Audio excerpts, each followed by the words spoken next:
Alléluia.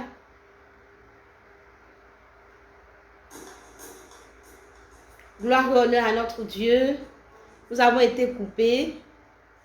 Je vais essayer de faire un résumé.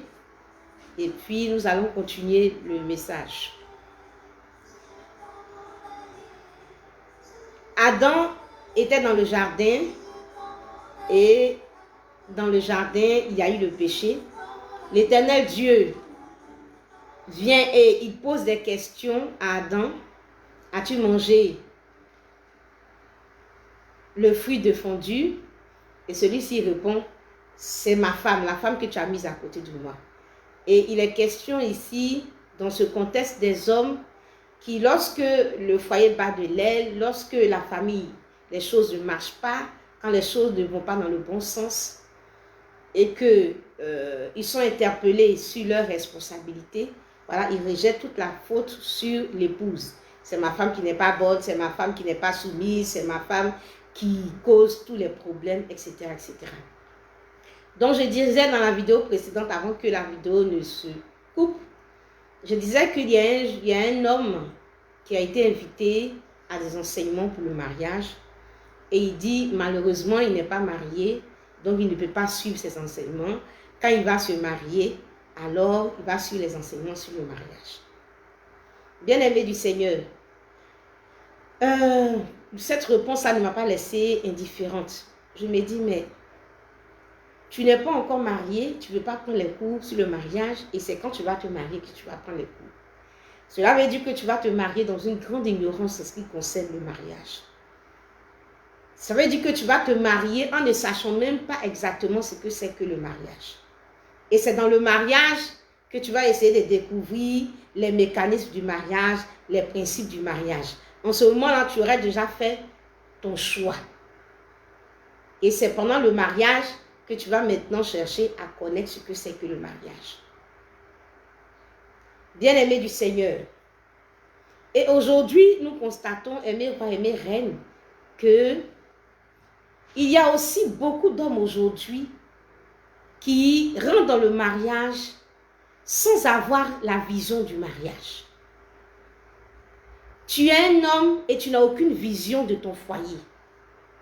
Tu ne sais même pas ce que c'est que le mariage. Tu n'as aucune vision pour ton foyer, tu n'as aucune vision pour ta famille. Aucune vision. Et tu rentres dans le foyer dans une grande ignorance. Avec des idées peut-être à peu près. Et tu fondes un foyer sans vision. Mais c'est quel genre de mariage, quel genre de foyer tu comptes donc bâtir?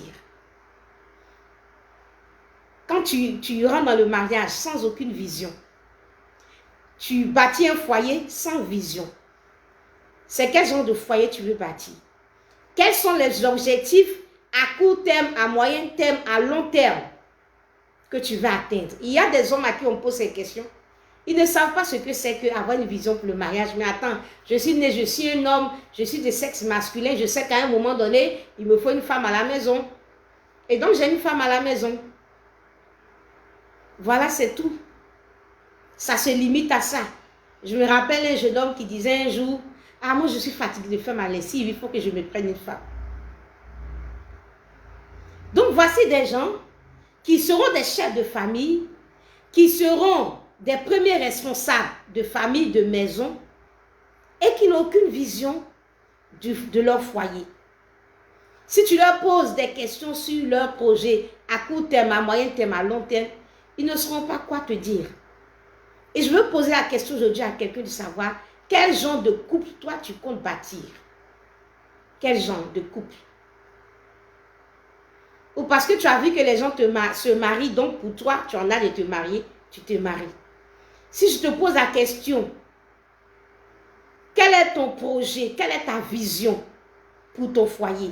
Qu'est-ce que tu vas me répondre?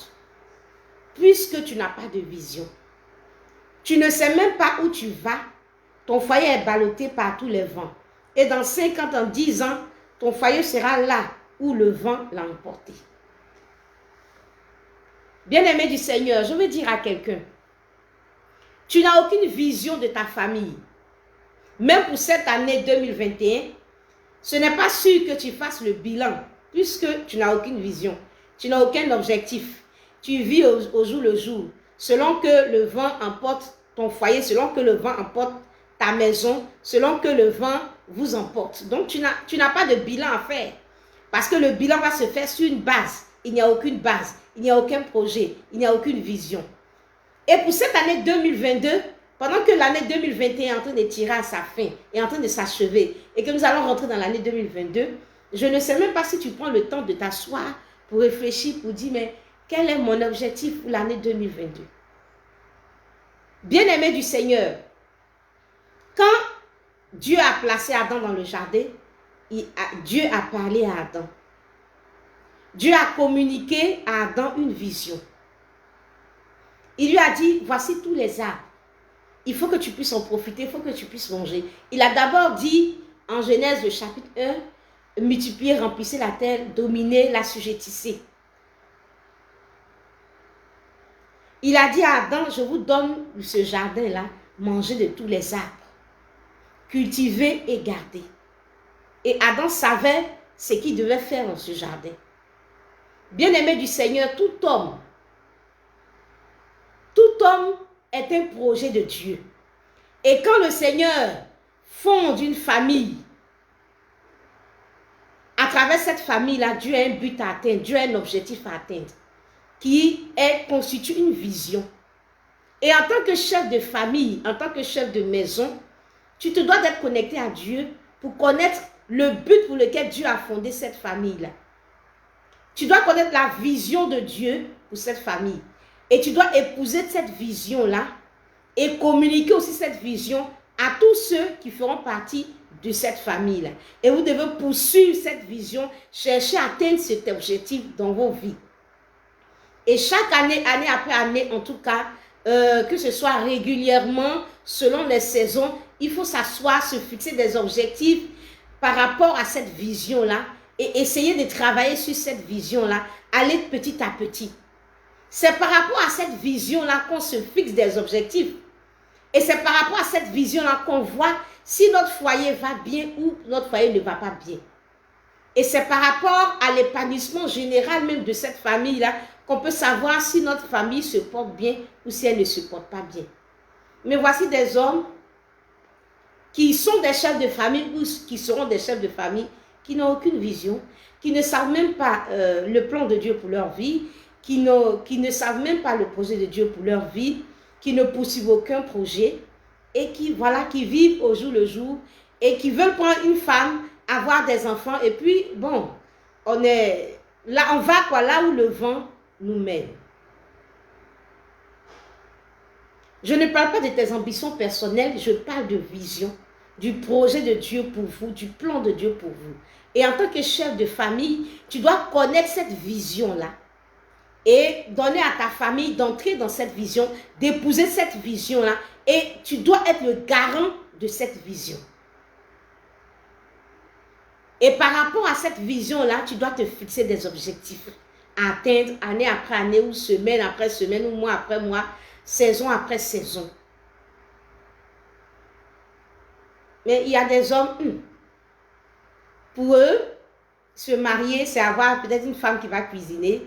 Et puis bon, voilà, c'est tout. S'il a quelques ambitions, voilà. Et puis bon, c'est tout. Bien-aimés du Seigneur, on se retrouve aujourd'hui avec des hommes qui ne connaissent même pas leurs responsabilités et qui sont emportés comme ça par le vent des circonstances. Voilà. Donc, tu n'as aucun objectif, tu n'as aucun projet, donc tu ne peux même pas faire le bilan de l'année 2021. Parce que c'est sur quelle base tu vas faire le bilan de l'année 2021. Et tu ne peux même pas te projeter dans cette année 2022. Parce que ce sera sur quelle base si tu n'as pas de vision. Et voici quelqu'un qui est là et qui règle les problèmes au quotidien. Il règle les problèmes au quotidien. Il n'y a aucun projet. Il règle les problèmes au quotidien. Et puis bon, voilà, c'est quelqu'un qui n'anticipe pas, qui ne se projette pas. Voilà, qui est là, qui vit au jour le jour. Qui vit au jour le jour. Voilà, c'est quand il y a là, par exemple, la facture de l'électricité. Ah, il se rappelle que ça fait 2 mois qu'on n'a pas reçu la facture d'électricité. Et c'est quand la facture d'électricité est là qu'il faut chercher à régler la facture d'électricité. C'est-à-dire quand un problème se pose, ils cherchent la solution. C'est tout. En fait, c'est une famille qui vit, voilà, chaque jour pour régler certaines situations. Quand il y a la rentrée scolaire, il y a la rentrée, on doit payer la scolarité des enfants. Mais ce n'est pas une famille qui vit selon une vision divine, qui vit selon un projet, une famille qui ne connaît même pas la vision pour laquelle Dieu a fait venir cette famille-là dans ce monde. Bien-aimés du Seigneur, je vous invite à mettre beaucoup de cœur parce que je vois ici beaucoup de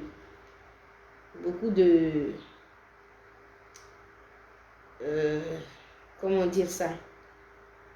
Beaucoup de têtes de mort, voilà. Donc, mettez les cœurs, que le Seigneur vous bénisse. Donc, c'est une personne, c'est un homme qui est dans un foyer et puis il est surpris partout. Tout te surprend, la rentrée scolaire te surprend, les fêtes de fin d'année te surprennent, les anniversaires te surprennent, ton enfant a eu le bac, l'université, ça te surprend. Tout te surprend parce qu'il n'y a aucun projet. Il n'y a aucun projet. On se lève le matin et puis bon, voilà, on vit et puis c'est tout. Mais il n'y a aucun projet, il n'y a aucun plan, il n'y a aucune vision, il n'y a rien du tout. Et on vit au jour le jour. Et quand il y a des problèmes, cet homme-là refuse d'assumer les problèmes. Cet homme-là refuse d'assumer les désordres. Cet homme-là refuse d'assumer l'état dans lequel sa maison se trouve. Et il dit, c'est ma femme. Il dit, c'est elle. Mais toi, en tant que chef de famille, quelle est ta responsabilité? Un président de la République, on arrive dans une nation, il y a un problème, et on lui pose des problèmes, il va dire, ce sont mes ministres, ce sont mes directeurs, ils ne sont pas bons. Mais en tant que toi-même, là, chef, en tant que président, quelle est ta responsabilité? Et je veux dire à un époux qu'il est le président de la République de son foyer. Son foyer, sa maison est un royaume. C'est un royaume. Et il est le roi de ce royaume. De la façon dont un président de la République a sa responsabilité dans une nation, dans son royaume, c'est comme ça qu'un chef aussi est responsable dans sa maison, dans sa famille. Sa famille constitue son royaume. Et donc, les choses qui se passent dans son royaume, il est tenu responsable de ce qui se passe. Le Seigneur vient à Adam pour dire, mais as-tu mangé? Qu'est-ce qui se passe? Il dit, non, c'est la femme que tu as mise à côté de moi. Toi, tu n'as rien fait. Mais toi, en tant qu'Adam, qu'as-tu fait? Le Seigneur t'a dit, cultive et garde le jardin. As-tu cultivé le jardin? As-tu gardé le jardin? Est-ce que si tu avais gardé le jardin, le serpent serait rentré dans le jardin? Alors, au lieu de mettre la faute, de rejeter la faute sur l'épouse pour dire non, ma femme n'est pas bonne, au lieu toujours d'accuser les femmes comme étant les responsables de tout ce qui se passe, du chaos aujourd'hui de nos familles, en tant que chef, réfléchissons nous-mêmes, faisons notre mea culpa. Et puis, demandons-nous si on a fait, très bien fait, comme Dieu veut, ce qu'on aurait dû faire. Est-ce qu'on a bien fait? Est-ce qu'on a pris les bonnes décisions? Est-ce qu'on a fait face à notre responsabilité? Est-ce qu'on a assumé nos devoirs? Bien-aimés du Seigneur, tout à l'heure, j'ai lu le passage de Genèse, le chapitre 3.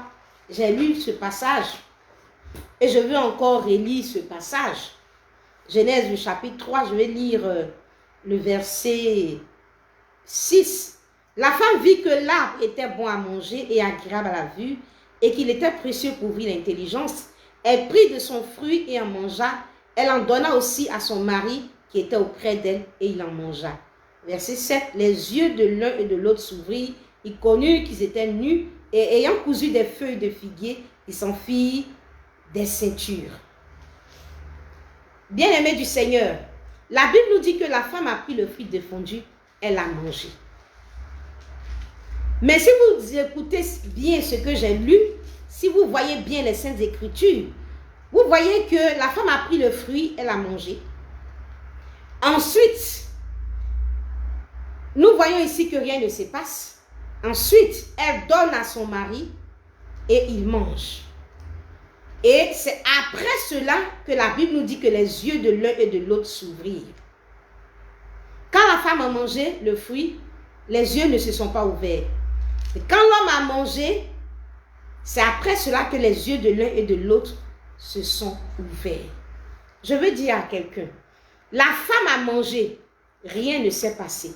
Et quand l'homme a mangé en plus de la femme, alors il y a eu un impact sur eux, leurs yeux se sont ouverts. Je veux dire à quelqu'un, à aimer roi, aimer reine, à la famille royale, que le péché de l'homme, le péché du chef a un grand impact sur la maison, sur la famille. Je veux dire à un homme, à un chef de famille, je veux dire à un bien-aimé, je veux dire à aimer roi, je veux dire aux hommes mariés, je veux dire à un chef de famille, je veux lui dire que le péché de l'homme, du chef de famille, a un grand impact sur la famille. Je peux dire un impact plus grand dans la famille, parce que c'est le capitaine du bateau. Parce que c'est le capitaine du bateau. Quand la femme a mangé, rien ne s'est passé. Elle en a donné à son mari quand il a mangé. La Bible nous dit que leurs yeux se sont ouverts. Je veux dire à quelqu'un, nous sommes dans un bateau et il y a le capitaine du bateau. Si un passager du bateau tombe dans l'eau, oh, ce serait regrettable. On va chercher vraiment à le sauver pour ne pas que cette personne-là, en tout cas, meure. Et si cette personne-là est morte, ça sera vraiment, bon, ce serait une situation vraiment malheureuse. Mais le bateau va continuer à voguer sur les flots.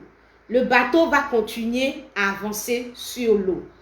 Bien-aimé du Seigneur, si un membre d'équipage tombe dans l'eau, oh, ce serait vraiment regrettable. Et puis bon, mais le bateau va continuer à voguer sur les flots. Le bateau va continuer à avancer sur l'eau. Mais bien-aimé du Seigneur, si le capitaine tombe dans l'eau et que le capitaine meurt, qu'est-ce qui va se passer? Le bateau ne va plus avancer sur l'eau. Le bateau ne va plus continuer à voguer. Il ne va plus continuer de voguer sur les flots. Le bateau va s'arrêter. Et le bateau risque de couler. Et le bateau risque de faire naufrage. Parce qu'il n'y a personne à la commande pour continuer à faire avancer le bateau sur l'eau. Donc, je veux dire à quelqu'un que Ève avait péché. Ève avait péché. Ève avait mangé le fruit défendu. La Bible ne nous signale pas que quelque chose s'est passé. Et elle a pris encore, elle a donné à l'homme. Quand l'homme a mangé le fruit défendu, la Bible nous dit que leurs yeux se sont ouverts. Et je veux dire à quelqu'un aujourd'hui, je veux dire à un homme aujourd'hui, que le péché du chef, le péché du capitaine, la mort spirituelle du capitaine, la mort spirituelle du capitaine est une menace grave pour la famille. Est une menace grave pour la famille. A un impact grave pour la famille. Sur la famille. Quand le capitaine tombe dans l'eau, le bateau ne peut plus continuer de voguer sur les flots. Si un membre d'équipage est tombé dans l'eau, le bateau peut continuer de voguer sur les flots, peut continuer d'avancer sur l'eau. Bien-aimé du Seigneur, l'importance d'un capitaine est indéniable. Ève avait pris le fruit défendu. Et cela aurait été un problème pour cette famille d'Adam et d'Ève. Mais si Adam avait gardé sa lucidité, l'impact de ce péché-là serait moindre. Mais quand le papa de la famille, quand le chef de la famille, quand le roi de la famille, lui-même mange le péché, mange le fruit défendu, c'est grave et c'est fichu. Et c'est grave. Quand lui qui est le chef, qui est le garant de la pensée de Dieu dans le jardin, quand Adam, à qui le Seigneur a parlé, à qui le Seigneur a communiqué la vision, à qui le Seigneur a communiqué sa pensée, à qui le Seigneur a communiqué ses instructions, à qui le Seigneur a donné ses recommandations.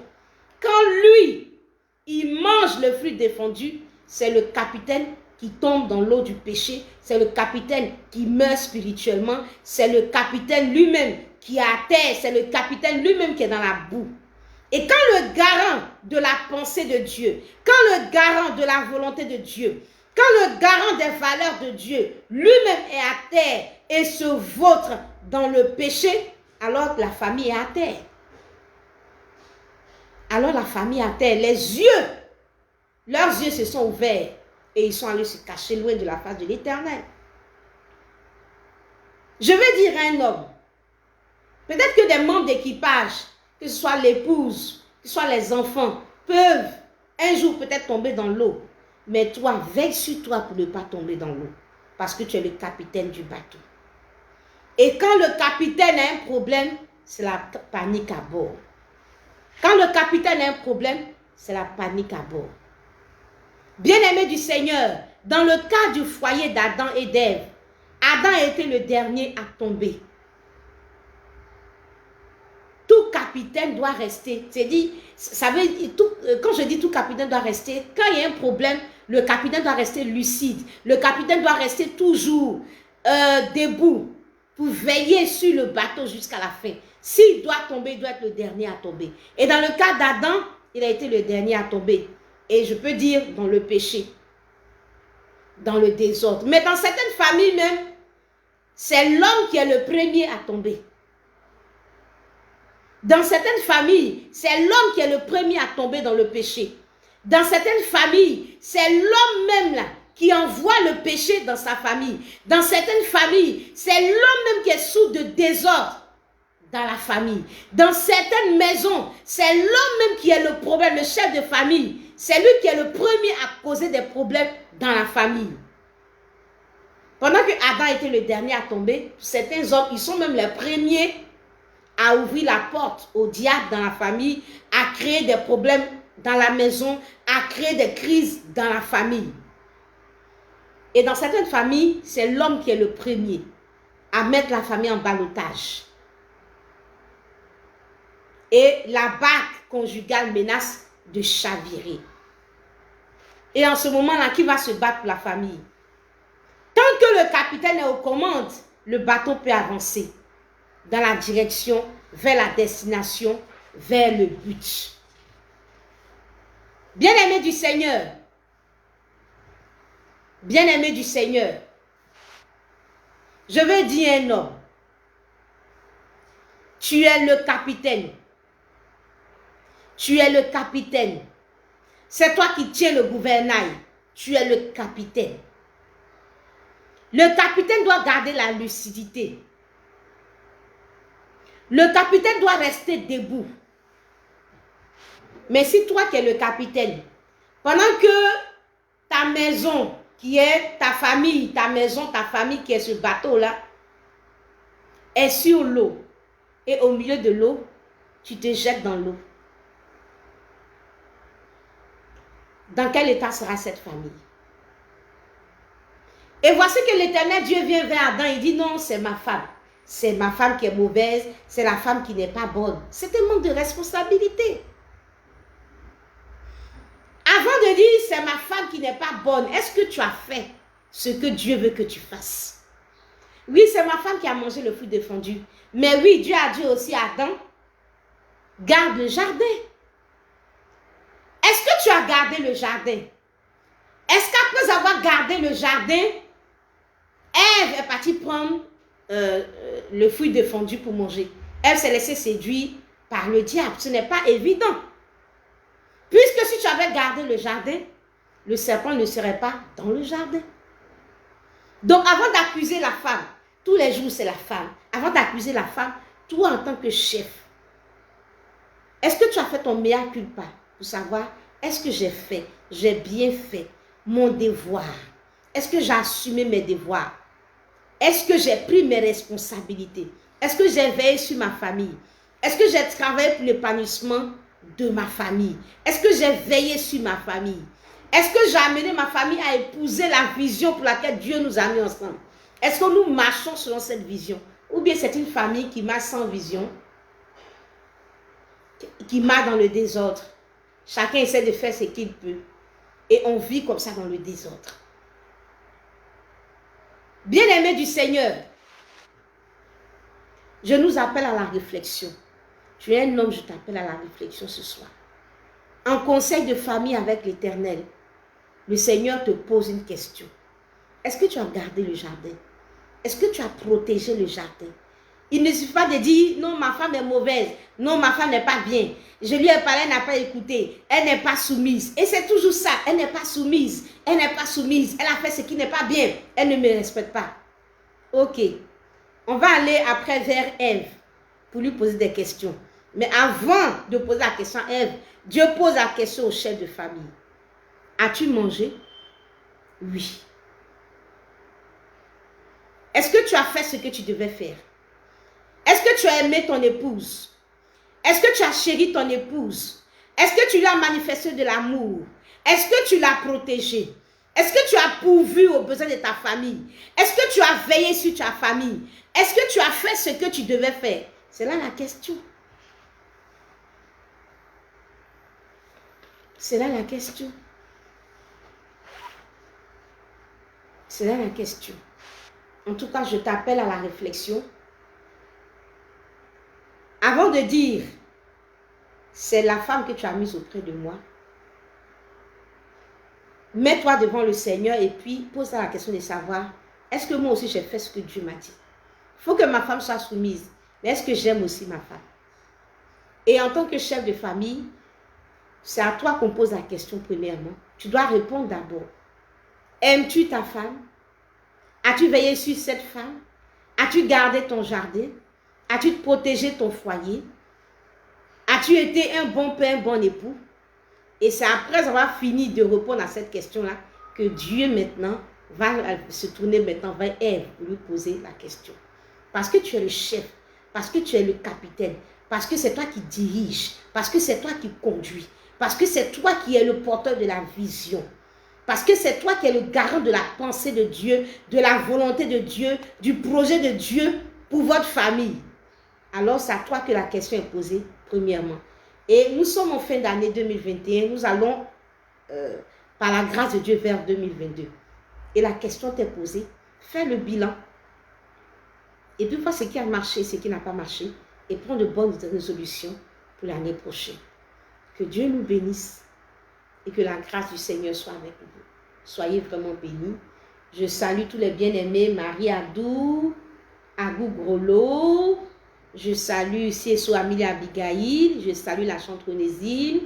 Je salue la servante de Dieu Lima Genèse. Je salue Grâce Wana, épouse Boali. Je salue Arthur Boali. Je salue Déborah Akro, épouse Quadio. Je salue Serge Landry Quadio. Je salue l'évangéliste Linda, l'évangéliste Séraphin. Je salue Emma Dongo, Sieso Amelia Abigail. Je salue tous les bien-aimés, que Dieu vous bénisse.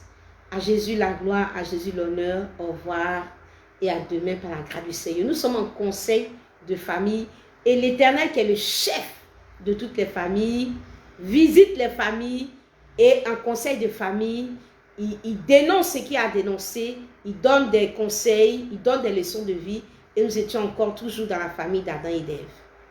Il s'agit des personnes, des hommes qui, devant la situation chaotique de leur couple, indexent la femme comme la première responsable de tout le chaos de la maison. Et pourtant, ils sont les chefs et c'est à eux que la question est adressée en premier. Et c'est après avoir répondu à leurs responsabilités qu'on va progresser maintenant vers l'épouse. Que Dieu nous bénisse. Bisous, bisous. À Jésus la gloire, à Jésus l'honneur, à Jésus la gloire. Au revoir et à demain. Par la grâce du Seigneur, je vous aime.